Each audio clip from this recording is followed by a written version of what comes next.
Welcome to Zee Telugu news. ఇక update చూస్తే ఈ కార్ రేసు కేసులో కీలక పరిణామం చోటు చేసుకుంది. బీఆర్ఎస్ వర్కింగ్ ప్రెసిడెంట్ పై ఏసీబీ కేసు నమోదు చేసింది. కేసీఆర్ ప్రభుత్వ హయాంలో జరిగిన ఈ కార్ రేసు వ్యవహారంలో అవకతవకలు జరిగినట్లు ఆరోపణలున్నాయి. ఈ నేపథ్యంలో కేటీఆర్ పై A1 గా కేసు నమోదు చేసింది ఏసీబీ. కేటీఆర్ తో పాటు ఐఏఎస్ అధికారి Arvind Kumar, private company CEO BLN Reddy పైన కూడా కేసు పెట్టింది.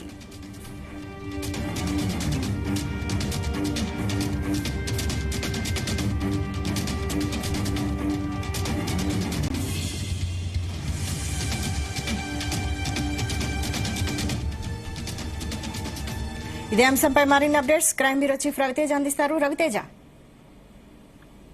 చాలా రోజులుగా ప్రచారం జరుగుతున్నటువంటి ఈ అంశం పైన ఇటీవలే ఏసీబీ తాజాగా కేసు నమోదు చేసినట్టుగా సమాచారం ఉంటుంది. గతంలోనే కాంగ్రెస్ ప్రభుత్వం ఒక నివేదిక తయారు చేసి ఈ నివేదిక రాష్ట్ర గవర్నర్ ఆమోదం కోసం పంపడం, గవర్నర్ దాన్ని ఆమోదించినటువంటి కాపీని మళ్ళీ రాష్ట్ర చీఫ్ సెక్రటరీ కార్యాలయానికి వెళ్లడంతో చీఫ్ సెక్రటరీ కార్యాలయం నుంచి ఏసీబీ వ్యవస్థకు ఒక లేఖ రాస్తూ ఈ ఫార్ములా వ్యవహారంలో అవకతవకలకు పాల్పడ్డారు, డబ్బుల దుర్వినియోగానికి పాల్పడ్డారు అన్నట్టుగా కూడా సిఎస్ కార్యాలయం నుంచి వచ్చినటువంటి లేఖ పైన, ఫిర్యాదు పైన ఏసీబీ అధికారులు ఇప్పుడే కేసు నమోదు చేసినట్టుగా తెలుస్తోంది. దీంట్లో మాజీ మంత్రి కేటీఆర్, మాజీ ఐఏఎస్ అధికారిగా ఉన్నటువంటి అరవింద్ కుమార్, ఆ తర్వాత BLN రెడ్డి, ఈ ముగ్గురుపై కూడా పోలీసులు కేసు నమోదు చేసినట్టుగా తెలుస్తోంది. ఏసీబీ అధికారులు 13 Class 1A 13 Class 2 PC act 409 120B సెక్షన్ల కింద కేటీఆర్, అరవింద్ కుమార్, BLN రెడ్డి పైన ఈ కేసు నమోదు చేసినట్టుగా తెలుస్తోంది. గతంలో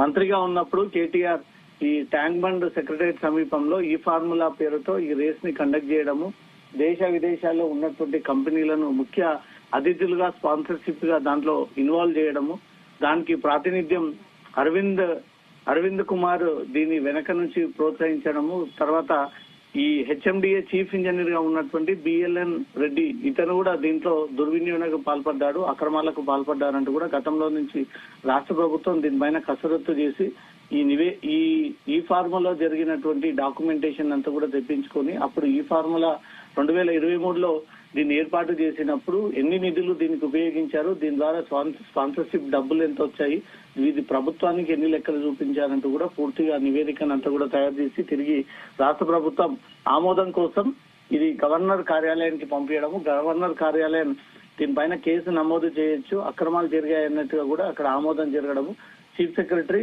యాంటీ కరప్షన్ బ్యూరో అధికారులకు లేఖ రాసి ఇమ్మీడియట్ గా కేటీఆర్, అరవింద్ కుమార్, BLN రెడ్డి ఈ ముగ్గురు పైన కేసు నమోదు చేయాలంటూ కూడా ఆదేశించడంతో వీరి పైన అనేక సెక్షన్ల కింద కేసు నమోదయ్యాయి. దీంట్లో 13(1A) 13(2PC) 409 120B సెక్షన్ల కింద కేటీఆర్, అరవింద్ కుమార్, BLN రెడ్డి ముగ్గురు పైన కేసు నమోదు చేశారు కాబట్టి ఏ క్షణంలోనైనా కేటీఆర్ ని అరెస్ట్ చేసేటువంటి అవకాశం ఉంటుంది.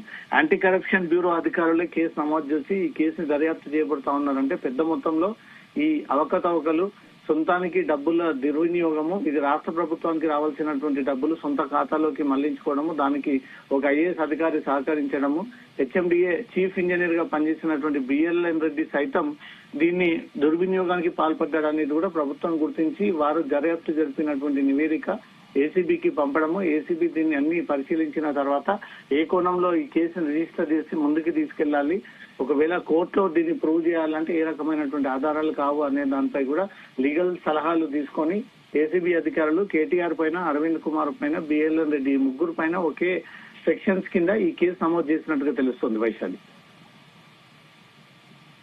స్పందించారా ఇప్పటి వరకు? ఈ ఫార్ములా వ్యవహారంలో చాలా రోజులుగా ప్రచారం జరుగుతూ ఉంటే తను అసెంబ్లీ సాక్షిగా వీటిని చర్చకు కాంగ్రెస్ పార్టీ సిద్ధంగా ఉండాలని ఒక సవాల్ విసరడమే గాని తను పర్సనల్ గా ఈ కేసుకు సంబంధించి నమోదైన తర్వాత గానీ ఇంతకు ముందు గానీ దీనిపైన తను చేసినటువంటి వ్యవహారంలో ఎప్పుడు కూడా కేటీఆర్ స్పందించలేదు. కేవలం అసెంబ్లీలో దీనిపై చర్చకు సిద్ధంగా ఉందండి, నేను చర్చించడానికి సిద్ధంగా ఉన్నాను ఒక విషయం మినహా ఎక్కడ కూడా కేటీఆర్ దీనిపైన పర్సనల్ గా రెస్పాండ్ అవ్వలేదు. ఇప్పుడు యాంటీ కరప్షన్ బ్యూరో అధికారులు పలు సెక్షన్ల కింద కేటీఆర్ పైన కేసు నమోదు చేశారు కాబట్టి ఏసీబీ ముందుగా వాళ్ళ ప్రొసీజర్ లో భాగంగా ముందుగా కేటీఆర్ కి, అరవింద్ కుమార్ కి, BLN రెడ్డికి ఈ ముగ్గురికి కూడా నోటీసులు జారీ చేసి ఒక డేట్ టైం కేటాయించి మీ పైన మోపినటువంటి కేసుల ఆధారంగా ఈ రోజు మీరు ఏసీబీ కార్యాలయం ముందు హాజరు కావాలంటూ కూడా వీరికి నోటీసులు అందజేసేటువంటి అవకాశం ఉంది. ఆ నోటీసుల పరంగా ముగ్గురు హాజరవుతే వారి వివరణ తీసుకొని అధికారులు సేకరించినటువంటి దర్యాప్తు వివరాలు, వీరు ఇచ్చినటువంటి వివరణ రెండు కూడా పోల్చి చూసి వీరు సరిగ్గానే ఈ వివరణ ఇచ్చారా లేదా అనే దాంట్లో కూడా ఏసీబీ పునర్పరిశీలించిన తర్వాత వీళ్ళు తప్పుగా ఏదైనా డైవర్ట్ చేసేటువంటి ప్రయత్నం చేసినట్టు ఏసీబీ గుర్తిస్తే వీరందరిని అరెస్ట్ చేసేటువంటి అవకాశం ఉంటుంది.